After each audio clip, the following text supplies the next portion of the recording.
கூடிய என் மனதிற்கு இனிய கடகராசி நேர்களே, யாருக்கு நல்லா இருக்கோ இல்லையோ உங்களுக்கு தாங்க நல்லா இருக்கு. அப்பாடி அப்படி நிம்மதி பெருமூச்சு விடலாம். ஏன் இது வரைக்கும் உங்களை பாடாப்படுத்தின சனி உங்களை விட்டு அப்படி அழகாக என்ன பண்ண போறாரு, மே மாசம்லாம் ரிலீஃப் ஆக போறாரு. கடகராசிக்காரர்களை பொறுத்த வரைக்கும் எண்ணங்கள் அனைத்தும் பலித்தமாகக்கூடிய காலகட்டமாக இருக்கு. ஒரே ஒரு வார்த்தையில் நான் சொல்லணும், அவ்வளவுதான்.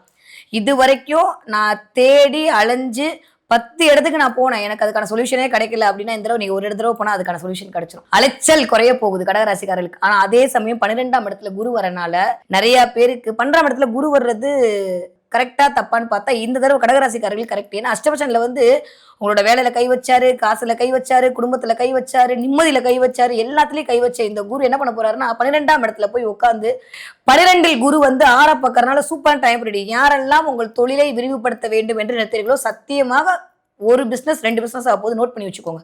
நீங்க இந்த வருஷம் திரும்பி பார்க்கும்போது நான் என்ன பண்ணிருக்கேன் இந்த வருஷம் ஒரு செக்லிஸ்ட் எடுத்தீங்கன்னா கண்டிப்பாக என்னுடைய வியாபாரத்தை நான் விரிவுபடுத்தினேன், என்னுடைய தொலைத்தொடர்பா நான் கம்யூனிகேஷன் ஸ்கில்லை இன்க்ரீஸ் பண்ணேன். ஏன்னா 3ஆம் இடத்துல போய் குரு உட்கார்றாரு.